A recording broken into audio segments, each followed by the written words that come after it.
Cleveland Cavaliers is one of the most exciting teams to watch in the NBA. Things that we must fix in order to get closer to an NBA championship.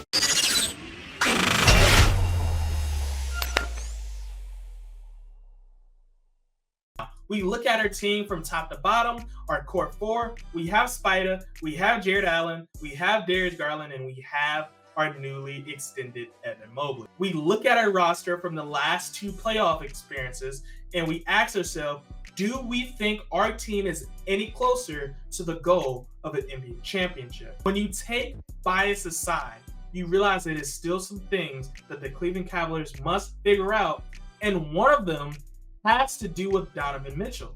Donovan Mitchell is a superstar in the NBA. And yes, we have extended Donovan Mitchell, and he's gave us some time to figure out what we need to do for the Cavs.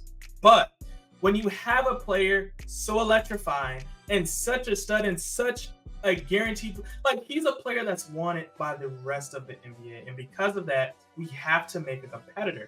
And that means a superstar like Donovan Mitchell only quickens the timetable that a young team like the Cleveland Cavaliers have. What's a way to do that?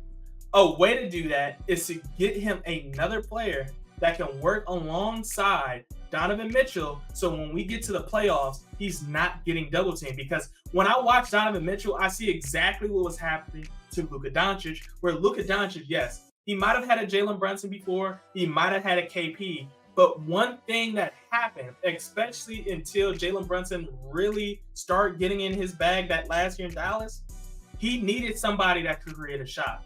Now, with Dallas now, when they got Kyrie, it's very hard for them to double Luka, but because they don't have the rest of the roster filled out, that's when it still gets sticky. But for the Cavs' sake, we have a better role. We have better role players than Dallas. Do we have the better secondary star than Dallas? And that's where I question. Darius Garland could be that guy.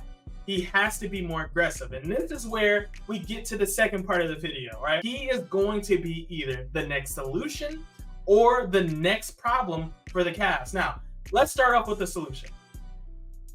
Darius Garland can very well be the shot-creating player that we known him to potentially be, with the ability to pass the rock at an elite level like Darius Garland has the potential to do.